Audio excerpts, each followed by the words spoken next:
Boa noite, irmãos. Boa noite. Que a paz do Mestre Jesus nos envolva agora e sempre. Temos o propósito hoje de falarmos um pouco sobre o Consolador Prometido, a reencarnação e a esperança de um novo amanhã. Começamos citando a promessa do Cristo que mandaria outro Consolador. Então, diz ele, registrado por João 14, 15, 17 e 26. Né? Se me amais, guardai os meus mandamentos, e eu rogarei a meu Pai, e ele vos enviará outro Consolador, a fim de que fique eternamente convosco. O Espírito de verdade que o mundo não pode receber, porque não o vê e absolutamente não o conhece. Mas quanto a vós, conhecê-lo-eis, porque ficará convosco e estará em vós. Mas o Consolador, que é o Santo Espírito, que meu Pai enviará em meu nome, vos ensinará todas as coisas e vos fará lembrar de tudo o que vos tenho dito. Eu creio que todas as religiões têm a sua interpretação para esse Consolador. Mas eu só quero lembrar das três grandes revelações que aconteceram. A primeira com Moisés, né? A segunda com o Mestre Jesus e a terceira, a doutrina espírita, que vem nos esclarecer todas as coisas, lembrar o que o Cristo disse, né? Relembrar o que foi esquecido, o que foi distorcido. Então a doutrina espírita vem ser esse Consolador que nos explica todas as coisas, né? E também ela nos tira o véu, né, de tudo. Agora a gente consegue compreender a vida e depois da vida, que é a vida também que continua. Por quê? Porque nós saímos do corpo, mas não saímos da vida. A vida continua sempre, pois somos imortais.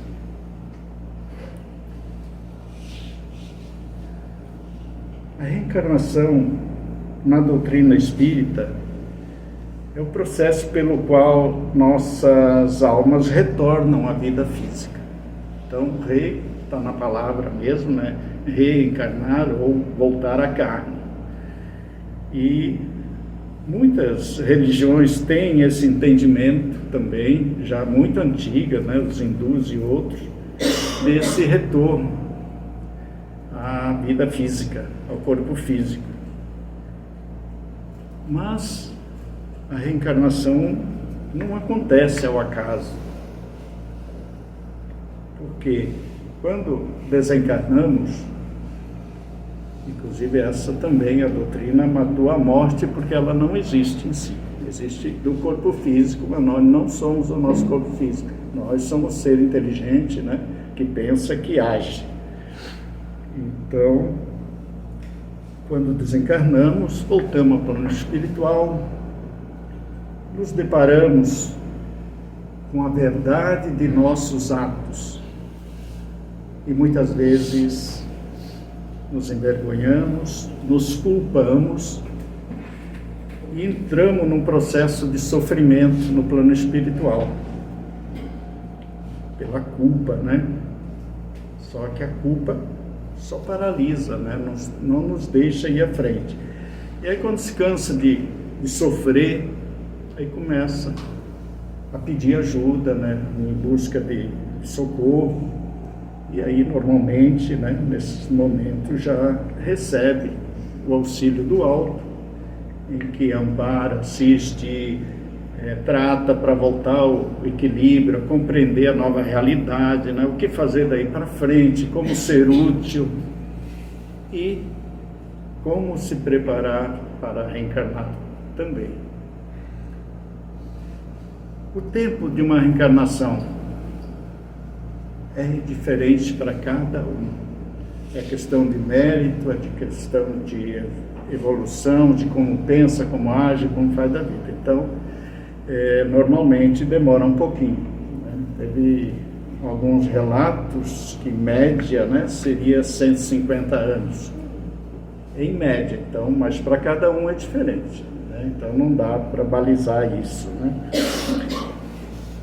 E quando chegado o momento dessa reencarnação, que para nós aqui, momento, mas no plano espiritual, às vezes é anos e anos de preparação, e só imaginemos um pouquinho, encontrar quem vai ser os pais, né? Porque tem que vir o corpo físico de um casal, né? Então, quem vai ser os pais, onde vai nascer, em que meio, né, vai estar, tudo isso também é feito um planejamento no momento da reencarnação ou nessa preparação para a reencarnação. Então esse planejamento tem um caminho que seria o melhor para o espírito reencarnante. Claro que os especialistas nisso analisam as condições de cada um, né? Claro que a gente, quando está lá, promete um monte de coisa, né? Mas quando chega aqui, muitas vezes esquecemos. Então, é nessa preparação, vai se formando todos esses quadros para que a gente possa retornar. E chegado o prazo, então, a concepção, e a partir da concepção, a vida. Então, respeitemos essa vida física, né? Mas é a vida. Muito bem. Então, aí, reencarnados, a gente passa a viver, temos a bênção do esquecimento, o qual seria muito difícil de nós vencer qualquer dificuldade que já tenhamos em outras vidas, né? Se não fosse a bênção do esquecimento. Então esse é o processo reencarnatório, né, para a maioria dessa forma, lembrando, né, volto a dizer, não há o acaso por Deus, né, como quisermos assinar acaso, pode assinar, colocar Deus, que aí dá certo, tá? Porque não existe o acaso, não há engano, então tá tudo certo, estamos no lugar certo, com as pessoas certas, né, para o melhor da nossa caminhada. Só que quando chegamos aqui, depois de um certo tempo, vamos fazendo as nossas escolhas, né? E essas escolhas podem resultar dentro da lei de causa e efeito, né, em coisas boas, coisas não tão boas, né? Mas, sendo Deus justo, sendo Deus bom, Ele, se deixa nos acontecer alguma coisa, a razão deve ser justa. Que nem perdemos tempo em procurar saber essa razão, o que eu fiz realmente para estar passando hoje. Confiemos em Deus, porque se nós irmos atrás, se conseguirmos essa informação, digo que nós nos envergonharemos, porque ela sempre é pior do que passamos, pior do que fizemos. Então, não vale a pena rever isso, rememorar, mas sim confiar em Deus. Se Ele deixou que chegasse, tinha aí lições para nós aprender. Então, a reencarnação, ou cada vida, é uma oportunidade de evoluirmos. Viemos aqui para viver novas experiências, novos aprendizados e ressarcir, corrigir aqueles atos que não foram tão bons ou que foram contra as leis divinas, né? E para a gente saber, até é importante relembrar, né, quando fazer algo, para saber se está certo, se é coerente, né? É só perguntar se eu gostaria que fizesse para mim o que eu estou fazendo para o outro. Então, Se a gente tiver esse tempo para conseguir pensar isso, nós vamos ter mais acerto na nossa caminhada. Então, a vida física tem esse propósito, né? De evoluirmos, crescermos. E a reencarnação é essa bênção divina que nos dá a nova oportunidade. Vai, começa de novo, agora com as condições, e aí muitas vezes falhamos, novamente na próxima, vamos de novo com toda a vontade, e vamos indo para frente. Isso é importante nós ressaltar também. O espírito não retroage daquilo que realmente aprendeu, daquilo que realmente adquiriu, daquilo que é posse sua de virtudes. Mas a gente pode pensar, mas fulano era tão bom, de repente fez uma grande besteira, vamos dizer assim, né? Essa é a maioria de nós está nessa condição. A gente ensaia, a gente quer, às vezes conseguimos, mas tem vezes que não conseguimos, porque o nosso nível evolutivo não é aquele lá, era esse ainda, né? Mas é um exercício, porque na natureza nada dá salto, então não vamos uma hora para outra nos tornarmos bonzinhos ou bons, né? Mas o certo é que chegaremos lá. Por quê? Porque é determinação divina. Todos os filhos de Deus, aí lembramos da promessa do Cristo também, né? Em que ele disse que nenhuma das ovelhas que o Pai confiou irá se perder. Então, nenhum de nós vai se perder. E para corrigindo isso, a reencarnação é o processo em que a gente recomeça e continua a nossa caminhada. Por isso que a gente diz que é uma bênção, né? É uma oportunidade. E também, dentro desse propósito da vida, né, de evoluir, chegarmos à condição de sábio e amorosos, né? Então, sermos sábios, conhecedores de tudo, e aprendermos a amar. Essas são as duas asas que realmente nos colocam já num nível evolutivo bem quase próximo dos bons, né?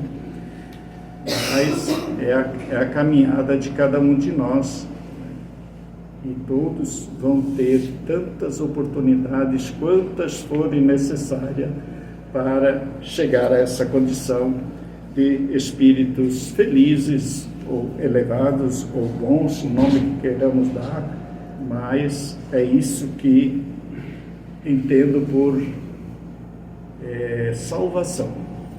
É chegar a uma condição evolutiva em que não precisamos mais retornar para o mundo físico, né, para o corpo aí que tem suas limitações, passar por doenças e tudo isso.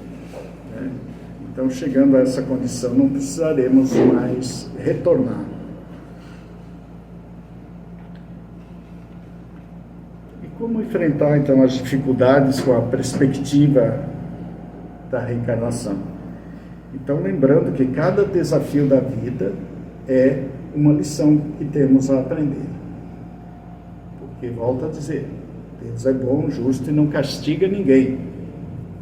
Então, quando Ele deixa algo vir para nós, é para o nosso bem, porque Ele visa o bem do espírito, que às vezes muitas vezes é dor, é doença, né?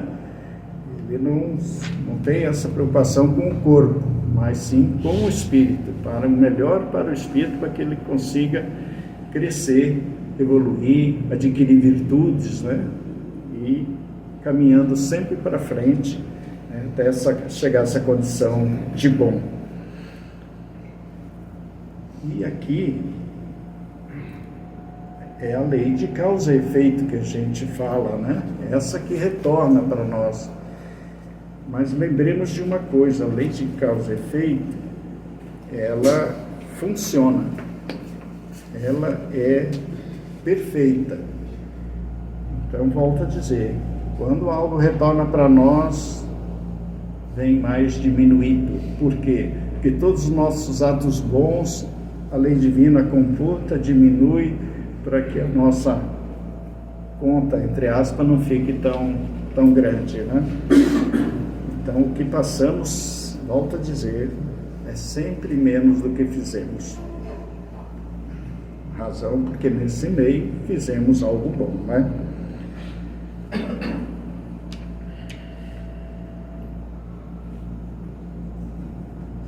Reencarnar, voltar à carne.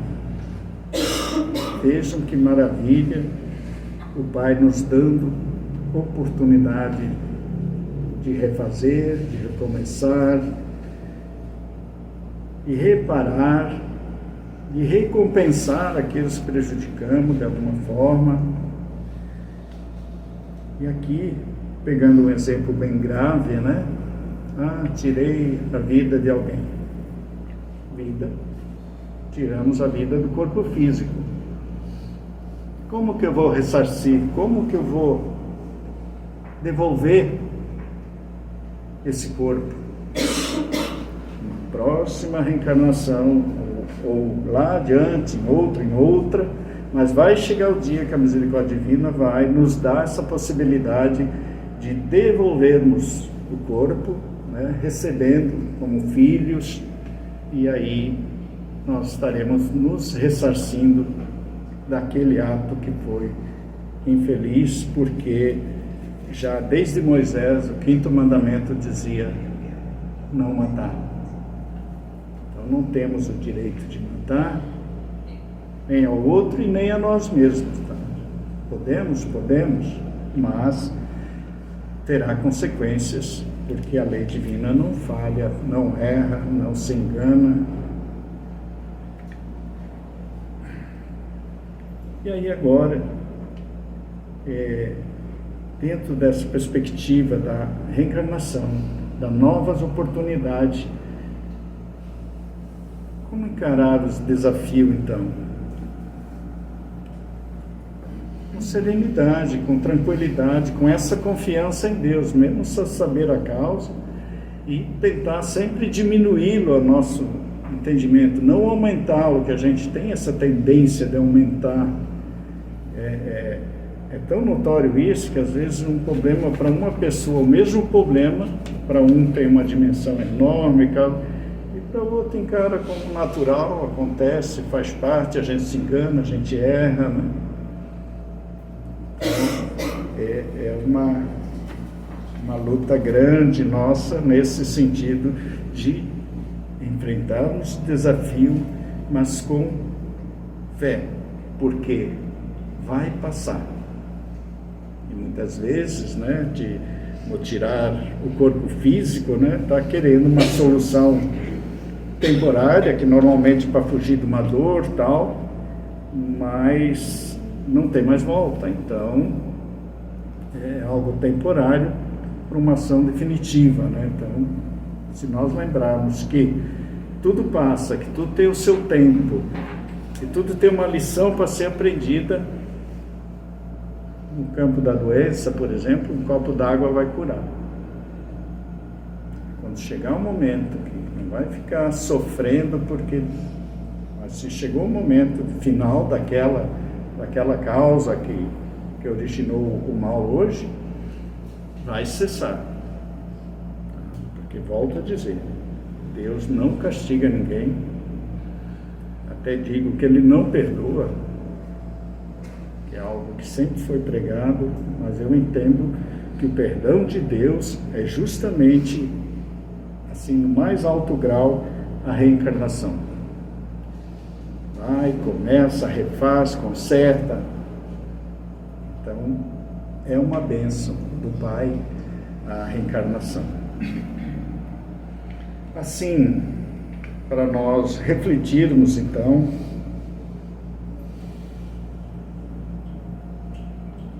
como a reencarnação impacta em nossa vida. Fica cada um com seus pensamentos, né? E também, quais lições você gostaria de aprender nesta vida? Isso é muito importante, Porque nós viemos para evoluir. Evoluir é adquirir virtudes. E isso é uma luta íntima nossa, né? Principalmente com os nossos defeitos, né? Com aquilo que a gente não gosta em nós. E também, né, lembrar que, como eu disse, que aprendermos a amar, né, que é uma das possibilidades que a reencarnação nos oferece, e é algo, é virtude que vamos adquirir, mesmo que não queiramos agora, mas vai chegar o dia em que todos, né, amaremos, todos seremos seres bons. Então confiemos nessa misericórdia divina, porque ela vai nos propiciar sempre essas oportunidades.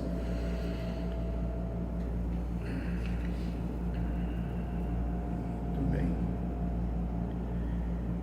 Então, volto a repetir, né? Que lições nós gostaríamos de aprender nesta vida física, né? Porque, repito, nós deixamos o corpo físico, mas não deixamos a vida. Somos imortais, como todos os outros filhos de Deus. Por pior que seja, por melhor que seja, todos são filhos de Deus, né? Todos têm essas possibilidades e todos alcançarão essa condição de seres felizes. Às vezes podem nem ser nesse planeta, mas será em outro. Não tenha dúvida que Deus vai dar sempre essa oportunidade. Então reflitamos um pouquinho, né? Como impacta em nossa vida a reencarnação e também, né, de nós enfrentarmos os desafios da vida na perspectiva de que somos eternos, que tudo vai passar, que cada sofrimento tem lição para nós aprendermos e refletir sobre essas lições. O que essa doença está querendo me mostrar? Né? O que tem aí para eu aprender? E assim com todos os outros que consideramos problemas, mas para Deus são os problemas do aluno da escola, né? Tem que fazer para ver se aprendeu, tem que passar, né? Então voltamos a repetir em parte que a jornada espiritual é contínua. Então aproveitemos, né, a oportunidade para nós evoluirmos, nos tornando melhores e, volto a dizer, lutarmos contra os nossos defeitos, pensarmos sobre eles, né, admitindo que temos, e aí tudo fica mais fácil para chegar à solução. Se errou, levanta a cabeça, se esforce para não repetir, não fique se culpando, porque a culpa só paralisa, causa sofrimento, e um dia a gente acorda, vamos dizer, cansamos, e aí voltamos, né, a continuar a nossa caminhada. Então, não guardemos culpa, mas tenhamos a consciência de que falhamos, de que erramos. Então aproveitemos aí bem a nossa encarnação, né? Porque já é com certeza para nós chegar nessa condição que estamos aqui hoje, foram muitas as encarnações. Buscando exemplo no Evangelho, nós reafirmamos que lá Jesus falava também de reencarnação, só que naquele tempo ele não podia falar tão explicitamente como agora, que já tem uma madureza, uma compreensão. Em que ponto, em que momento a gente pode ter essa certeza? Lembramos daquele episódio de que as profecias diziam que Elias, que tinha vivido há 1500 anos antes do Cristo, iria retornar. Isso as profecias todas diziam, né? E aí os apóstolos um dia questionaram Jesus. Poxa, mas não está dizendo que Elias ia voltar? E cadê Elias, né? Mais ou menos isso. E aí Jesus falou. Elias já veio, fizeram o que quiseram com ele, e e já retornou, né? Vamos dizer assim. E aí nas Escrituras diz que os apóstolos entenderam que Jesus estava falando de João Batista. João Batista era o Elias de lá. Então, vejam, reencarnação, novo corpo, nova condição, tudo no melhor cenário para que a gente venha executar aquilo que vai nos fazer crescer. Só que lembramos, esse plano de reencarnação, daquilo que temos que passar, a condição, tudo, seria o ideal. Mas quando a gente aqui esquece tal e fizemos nossas escolhas. Então, o planejamento é para o melhor, não significa que vamos conseguir seguir, acertar, e só vamos conseguir avaliar isso melhor quando retornarmos, né, ao plano espiritual. Então seria essa a mensagem, né? Só aqui queria fazer a reflexão de hoje, 31 de março, a desencarnação de Kardec, que foi o grande codificador da doutrina, um homem que trabalhou incansavelmente para que a doutrina chegasse pronta. Até diríamos que ele doou a sua vida física para que chegasse pronta, porque teve um momento em que os espíritos avisaram ele para cuidar mais da saúde, para descansar mais e tudo, e aí ele meditou, pensou, não, mas eu vou concluir a obra. Então, decisão dele, missão, e conseguiu, né? É coisa inimaginável. Hoje, com todas as tecnologias, a gente vê a dificuldade. São 5 livros das obras básicas e mais 2 ou 3 ainda que ele escreveu em 12 anos. Então, vejam, naquele tempo, as condições mínimas assim, né? E ele conseguiu deixar essa obra, que é o Consolador Prometido, porque nos esclarece todas as coisas, nos responde a todos os porquês da vida. Se não conseguimos alcançar, ainda é por falta de capacidade nossa de estudar, de conhecer, de ir a fundo para entendermos. E quando a gente entende, fica um pouquinho mais fácil de a gente seguir. Não significa que está resolvido, né? Porque sem as ações não há evolução. Então é isso, meus irmãos, o nosso agradecimento a Kardec e a todos vocês.